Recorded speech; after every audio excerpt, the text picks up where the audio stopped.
All right. Hello, everyone. Welcome back to the Muddle. I am B. And I'm Lila. Hello, Lila. Hi. We are coming to you from Zoom once again. And Lila and I are both rocking some COVID hair, is what we call it. I did wash it, though. It's just... Yeah. I didn't do anything after I washed it. But we are both in agreement. We're not going to a salon, so we're going to own it. It'll be fine. Yeah. Headbands and hats. Yeah, the most important thing, Lila, is that we are using technology, and it is going so smoothly.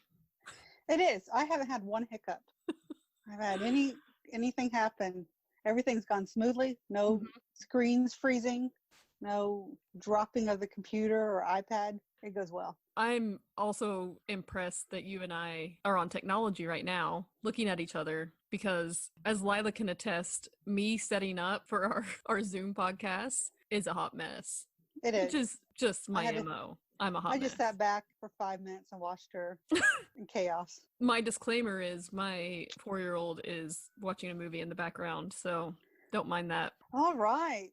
How has your week been? It has been very rainy in Wichita, and I'm sort of going insane with kids in my house because they're going insane because they can't go outside. Yesterday, however, was a beautiful day, and my children spent literally the entire day outside. We ate outside, we played outside. It was glorious. We did have some good thunderstorms, though.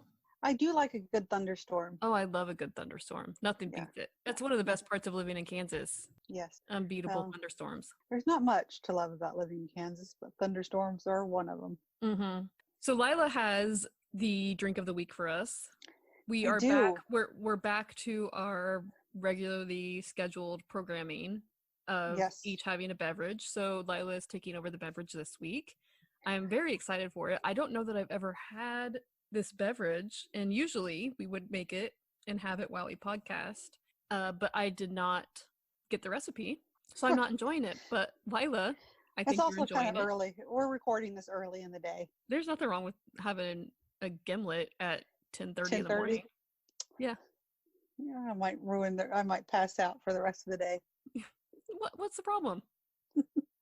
As B said, I'm going to be doing the gimlet this week. And I thought it was an appropriate one for the pandemic because it is an interesting drink. And its origins are not very sexy. Oh. So why is it a good drink for a pandemic? I just, I was trying to think. Well, first of all, it's easy to make. And its origins are that it used to treat scurvy. So why not have it in a pandemic? Maybe it will treat COVID. Maybe. Maybe if you have enough of it. If our president said you can drink Lysol and be cured, so I don't know why a gimlet wouldn't cure it. No, and please don't inject yourself with Lysol. Yeah. Anyone listening, we do not support consuming cleaning products to try and get rid of COVID. Let's just be clear. Bad idea. Terrible idea. Please don't do that. The gimlet. I got To start, what is the gimlet made with? What's the recipe for the gimlet? Is it gin? It's gin. Mm-hmm. How many gimlets have you had this morning already, Lila? This is my 10th. Okay, you're on your 10th. That's your disclaimer. Yeah. Okay. So the gimlet is 2 parts gin and 1 part lime juice. I wonder what part of that treats scurvy. The alcohol part or the lime part? Lime, because scurvy is a deficiency of vitamin C. So really they could just have lime juice, but why not add some gin to it? Well, let me get to the origins. Let me tell you about the gimlet. Oh boy, because what I'm imagining in my mind is a pirate ship full of pirates. With a peg leg. Who have... And a parrot on the shoulder. Right, and they have scurvy, and they also have a lot of gin. So they decide to mix the gin with the citrus fruit. I'm just imagining a lot of pirates, really. Are they saying, "Arr"? Yes. We got scurvy. Arr, we got scurvy. We got the scurvy. All right. Well, okay. Like I said, the origins of the gimlet are not very sexy. It was used to prevent scurvy, a deficiency of vitamin C. And I won't go into detail what happens to you when you get scurvy, but it's not You don't want that to happen to you. I want you to go into detail. I don't want to. Does it involve disgusting bodily functions? Yeah. Okay. Boils and stuff like that. Oh. So it was said to be invented. See, this will answer some of your questions about how they, decided that gin and lime juice would cure scurvy. I'm sure if they had an orange, they might have been fine. But these were drinkers back in the day. That's true. What else are you going to do on a ship weeks or months at a time but drink? Well, and they couldn't keep the water pure, right? So they didn't take a ton of water. So didn't they take alcohol on boats? Yeah. To actually drink for hydration, which is a terrible idea and has the opposite effect, but still. I think all my drinks that I pick should be about boats. Because there is a theme. Yeah. There's a good theme of you doing. I still like the charter, which I still don't fully understand from our what was it? I can't even remember. It was the Dark and Stormy. Mm-hmm. Yeah, I still don't know what charter is, but I do like my ones that take place on boats. You do. You like a good drink in a boat story. Who doesn't? It is said to have been invented by a doctor, Rear Admiral Sir Thomas Gimlet of the Royal Navy in the 19th century. He mixed gin with lime to mask the bitter taste so sailors could drink it easily and prevent scurvy. How do you feel about that story? Well, have you ever just had gin just by itself? You can't drink gin by itself. It's very bitter. Yeah. No, that's what I was thinking about, is that we've been having gin and tonics lately, and I got aviation gin, and I noticed if I don't put enough lime in my gin and tonic, it is very bitter. Yeah, I don't think aviation has that many botanicals. No, it suggested, when I was at the liquor store, it suggested that I get some elderberry tonic water. So I tried it with elderberry tonic water. I didn't really love it. I prefer it with the regular tonic water, but a lot of lime. I do enjoy. So I think I would like a gimlet. So what do you serve the gimlet in? I'm imagining one of those to me, the gimlet, I was like, oh, that's a 1920s. I think in the 1920s, yes, that's what I think about it. What are those? But it's not. It's from a pirate ship. How you make it. So you combine all the ingredients into your cocktail shaker. You shake with ice, strain, and put it in a garnish with a lime wheel. Okay, that can't be the original recipe, because if these dudes were on a boat in the 19th century. Yeah, they weren't shaking it with a shaker. They weren't shaking it in ice. I am telling you how, unless you want to have a pirate theme night, you can just go ahead and throw all of it into, I don't know what kind of. It is a coupe glass. Okay. COUPE cocktail. Okay. Glass. I mean, if you want to have a pirate theme night, go ahead and just throw the gin and some lime juice in a goblet and have at it. Would it be a goblet, or would it be like a tin cup? Goblet's a goblet. I think it's a goblet. I mean, so sailors actually called them limeys. Ooh, I like that. The limeys. But here's the thing. So they say that, this Rear Admiral Sir Thomas Gimlet of the Royal Navy is the one that did it. But then down on other sites, it says that the gimlet was named after a tool called the gimlet, which was used on boats. I mean, how odd would there be? There was an admiral named Gimlet, and there's tools on a boat named Gimlet. Maybe he invented the tools? It's perplexing to me. That is. So, but I guess any kind of origins that's a long time ago. So. That is back in the day. Rose lime cordial had a very important role in the history of the gimlet. It was produced by Scotsman Lachlan Rose in 1867. It was the world's first fruit concentrate. It was popular with sailors, and a law was passed that all vessels should carry lime juice and serve it as a daily ration to their crews. Just throw in some gin so they actually drink it. I think they would just drink the gin anyway. The lime was what was put into law. So the most popular gimlet recipe comes from the 1953 publication, The Long Goodbye by Raymond Chandler. Chandler had a gimlet on an ocean liner, and he put it in The Long Goodbye. This is the quote. "We sat in a corner of the bar at Victor's and drank gimlets. They don't know how to make them here," he said. "What they call a gimlet here is just some lime or lemon juice and gin with a dash of sugar and bitters. A real gimlet is half gin and half rose lime juice and nothing else. It beats martinis hollow." But I've had a gimlet before at, Mort's in Wichita. Oh, I know Mort's. Yeah. Lila and I used to go to, it's a martini bar. Yeah. We spent many an evening or late afternoon at Mort's into late evening. And they only had a few martinis. Now it's like, I think, page after page. Yeah, it's a ton. They used to have one page menu, just front. Well, okay. But mine had simple syrup in it, a dash of simple syrup in the gimlet. I didn't call it a gimlet, but it was, it was just gin and lime juice. When I was looking it up, and I love my YouTuber, Steve the bartender. Right. He has triple. Yeah, I know. He has triple syrup in his gimlet. And sounds like there's a pretty loose interpretation of what they are.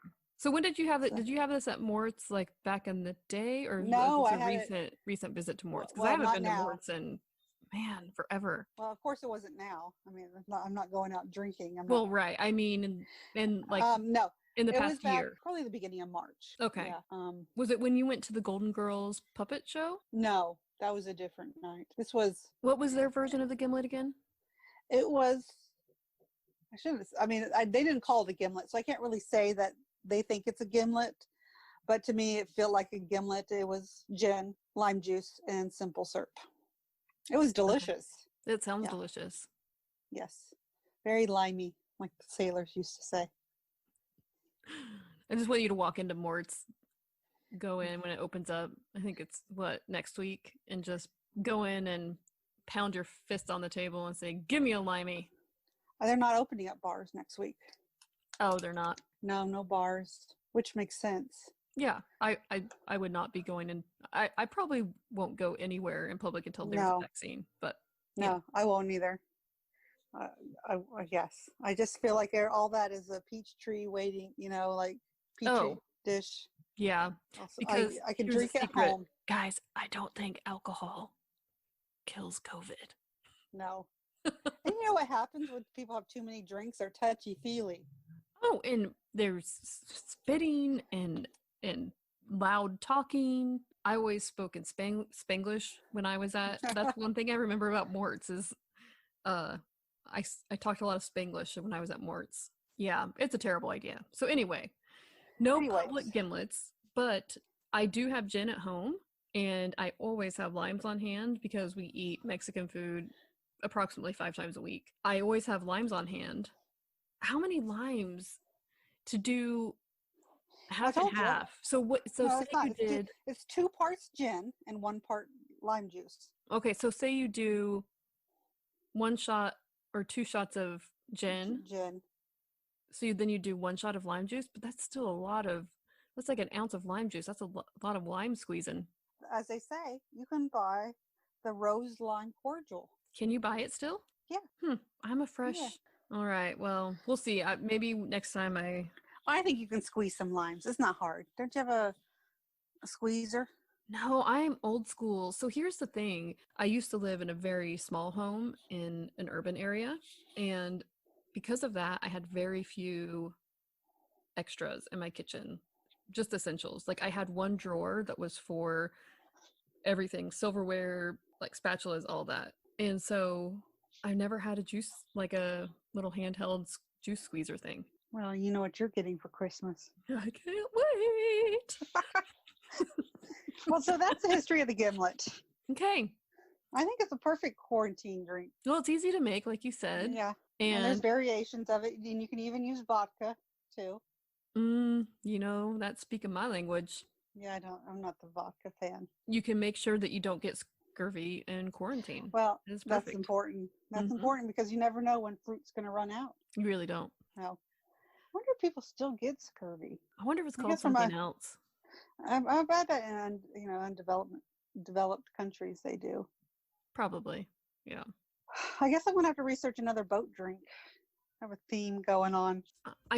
I'm seeing the theme. So you like your gin drinks, and then it seems like gin and rum. Well, you like the gin and rum drinks, and gin and rum are something that sailors and pirates. I think maybe back in the day, I probably was a sailor or a pirate. In a former life, I could see you totally being a pirate. Or a winch or something like that. A winch? Yeah. Did you say a winch? Yeah. Isn't that what they were called back then? Yeah. So that's the gimlet. Feel free to make it. All right. It's not hard. Make sure you put it in a shaker nowadays. Yeah, with some ice. Yeah, I think I'm going to give that a try. I might try that this weekend. You should. Yeah. You should try it, one without the simple syrup and another one with it. All right. So should we talk about what we're loving? I was going to say, what are you loving right now? I would love to talk about what we're loving. I'm going to let you go first. Ooh, all right. Okay, mine is a TV show, semi binge watching on Hulu from the History Channel called Alone. Did I tell you about this? No. Okay. Is this where they put people out there alone in the forest? Mm-hmm. They're all survivalists. They all have survival skills. They have to go through a test and get picked about who can basically hack it and also who has the best personality, obviously, to make good television. But they stick them. I'm on season 5. Yeah. But Hulu doesn't have all 5 seasons. They only have, so I've watched season 3, 4, and now 5. I'm on 5. And so far they've been on Vancouver Island in Patagonia, and now in the season I'm watching, they're in Mongolia. I am semi-addicted to the show. I love it. So what they do is they get 10 participants. They send each one to a swath of land. They put everybody like 6 to 10 miles away from, like, everyone's land is separated. No, in Mongolia it's like, well, it doesn't matter. Anyway, they put them miles apart from each other and give them this swath of land, and they send them out there with 10 items. They can choose the 10 items, and they essentially have to go out and make their own shelter, find their own food, figure out how to survive the wild animals. I mean, it's just survival with nothing but these 10 items that they get to take with them. So usually the 10 items include like a tarp and a sleeping bag and a pot, and it just shows them out there surviving. So I've had a few favorite contestants. None of my favorites have won, but there are, you watch a show like that, I watch a show like that, and I think, which one would I be most like? And there was this chick in season 4 who is a total hippie, and she lives off grid on her own homestead. And while she was in Patagonia, which was beautiful, by the way, and is way high on my list of places to go. It's on my list too. Yeah, Chile. It's one of the top. I would say, like, if they do wine walks there. Yeah, exactly. So go to Patagonia, go on some wine tours, do some camping. But this chick made this incredible shelter, and then just for the heck of it, she made an actual sauna out. She made like a little compound for herself. So she had like her shelter, which was her home, which was beautiful, and then she had this sauna, and it was amazing. And mostly, I mean, these people are essentially out there starving to death because, of course, they do it in winter when it's really hard to find food. They make it as hard as possible. But I'm obsessed with the show, and I like to think, in a different life, I think I would have like had a camper van and just traveled around in a camper van and worked remotely, just writing, That's if I had not had children and moved to the suburbs, alter ego is chick living in a camper van by herself, writing. Yeah. You giggle. How do you think? I know. I was curious, how do you think you would do right now if we dropped you off in the middle of nowhere? I think I could survive. I think I'd be okay making a shelter. My problem would be not knowing what vegetation I could eat. Like, I couldn't look at a berry. I would probably kill myself, poison myself with the wrong kind of berry. Probably get poison oak and then eat a whole bunch of berries. And Exactly. Like, I would probably kill myself.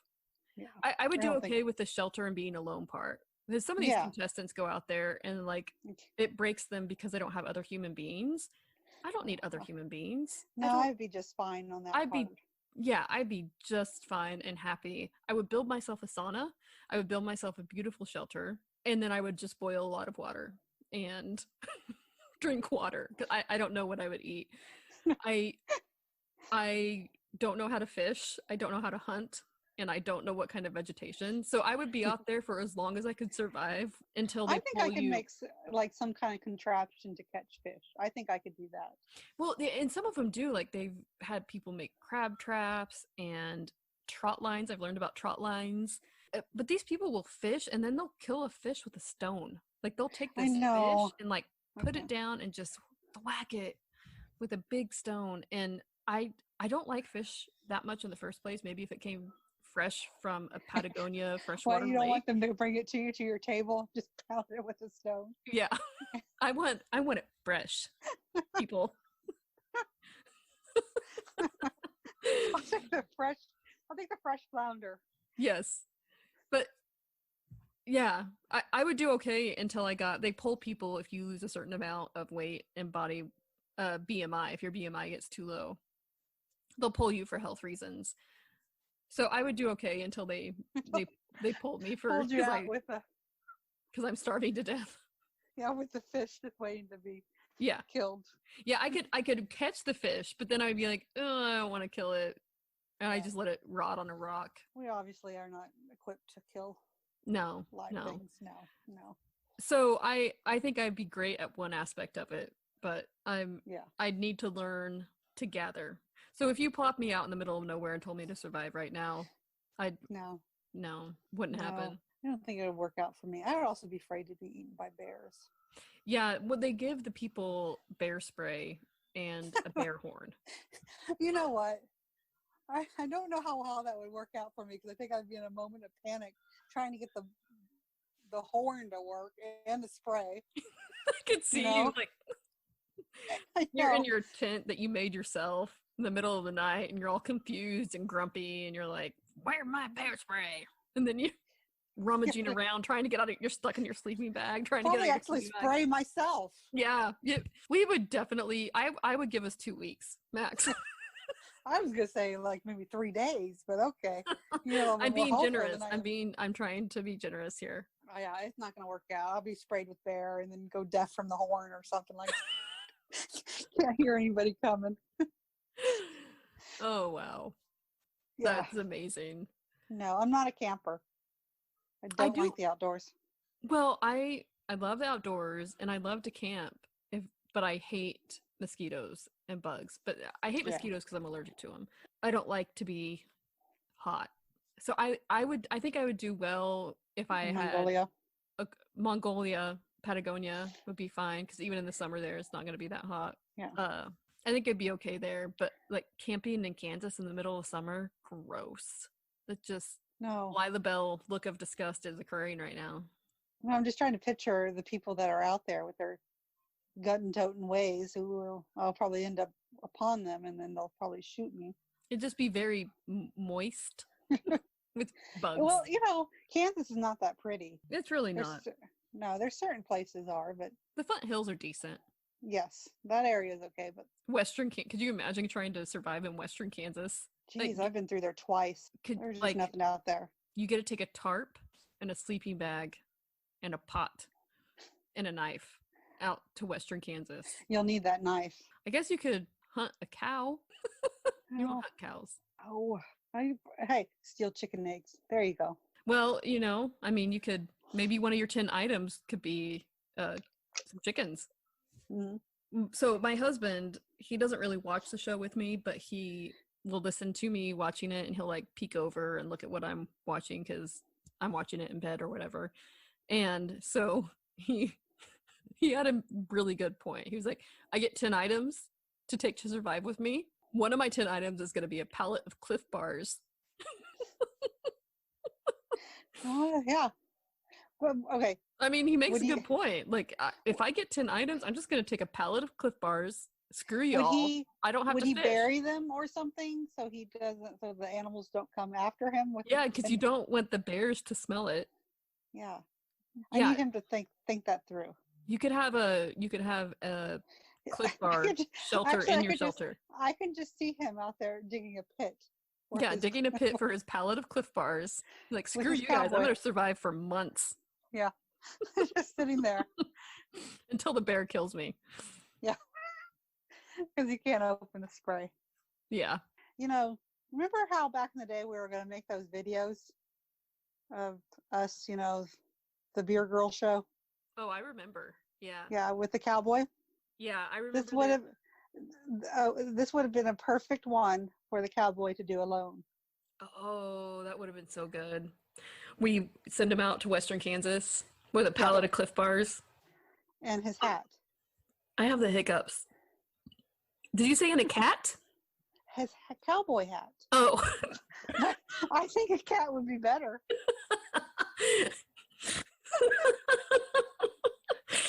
Here's your tarp. Your cat. Oh my gosh. Here's your tarp. Here's your cat.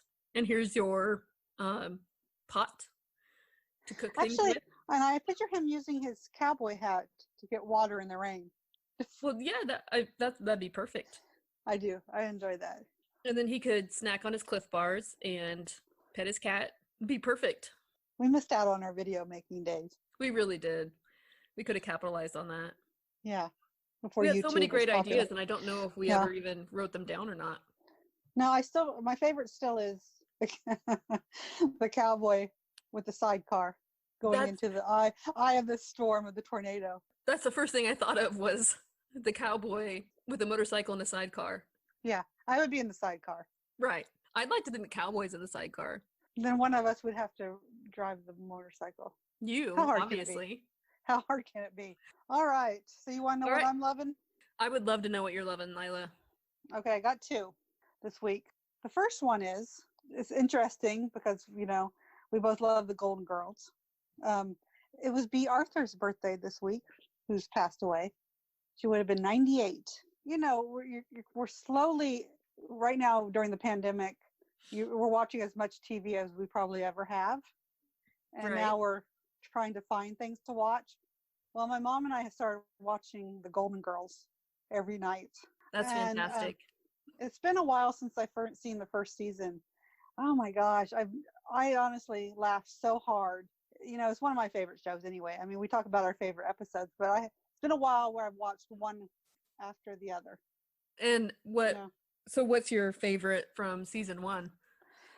It's where, what was it? I think it's when Dorothy's ex-husband comes to the daughter's wedding. When she's marrying the podiatrist? Yes, in her face. And you know what? Rue McCall, what was it? What was her last name? I just drew a blank. Callahan? No. Okay. Blanche? The one that plays Blanche. I just know it's Rue. I don't know what her last name is. Okay. Yeah. I have to say, that first season, her outfits are pretty spectacular. I would wear those today. Those shoulder pads that she has. Yeah, I would take the shoulder pads out, but some of those dresses. Don't. No, you got to wear them. You got to own it. It's like she's got a couch cushion in those things.